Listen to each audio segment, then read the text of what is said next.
A pedestrian bridge in Kyiv targeted by a Russian missile Monday morning. Following the Kerch Bridge strike over the weekend, Russia has launched a barrage of strikes on cities across Ukraine, but focused mainly on the center of Kyiv.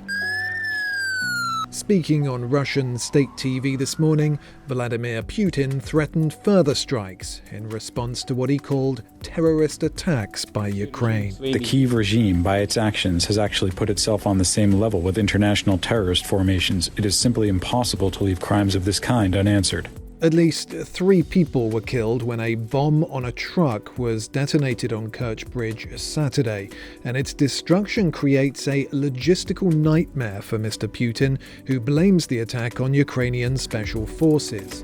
Kerch Bridge links Russia to Crimea and is viewed by many as Mr. Putin's main supply route to support his offensive in the south of the country. Russian missile strikes in cities across Ukraine Monday hit civilian targets, and while numbers are unclear at the moment, many people have been killed. Russia says airstrikes were aimed at military targets, but Fox News reports there's little evidence of that in public places. This is expected. After we bombed the Crimea bridge, we waited for it. It is very unfortunate that this happens. Back at home, and President Biden has warned that Russia could resort to using nuclear weapons, last week saying, quote, "We have not faced the prospect of Armageddon since Kennedy and the Cuban Missile Crisis."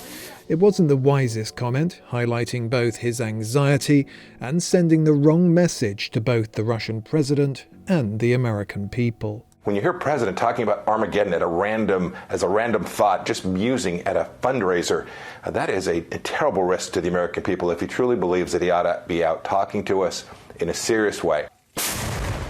Where Mr. Biden is right is regarding how dangerous Mr. Putin is, and now that his military is losing ground in Ukraine.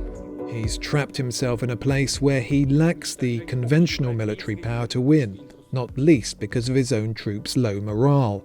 And yet he can't back down without risking his position at home, where it's reported Mr. Putin is facing criticism over his handling of the war within his own inner circle. All of this suggests no small risk of nuclear escalation. Given the underperformance of the military and the surprising success of the counteroffensive against that military, there's got to be some serious concerns about Putin's leadership and management of the war. Today, despite Mr. Putin's increased missile attacks, Ukraine's leader remains unfazed. We will restore everything that was destroyed. There may be temporary interruptions in electricity, but there will never be interruptions in the certainty of victory.